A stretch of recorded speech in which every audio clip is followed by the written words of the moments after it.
আসসালামু আলাইকুম। সবাই কি অবস্থা, কেমন আছেন? আলহামদুলিল্লাহ আমি ভালো আছি। আজকে ছেলেকে মাদ্রাসায় নিয়ে যাব, ওর ব্যাগ গোছাইতেছি। ওর যা যা প্রয়োজনীয় সব কিছু ব্যাগে ঢুকাইতেছি। ব্যাগটা গোছাই, তারপরে আমি রেডি হয়ে যাবো, ছেলেকে রেডি করাবো, পরে মাদ্রাসায় নিয়ে যাবো। তো সবাই দোয়া করবেন আমার ছেলেটার জন্য। আল্লাহ যেন ওকে সৎ ইমানদার বানায় দেয়, একজন ইমানদার হাফেজ হতে পারে।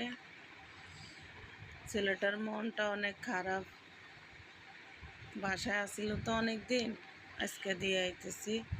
অনেক কান্নাকাটি করছে, মনটাও খারাপ।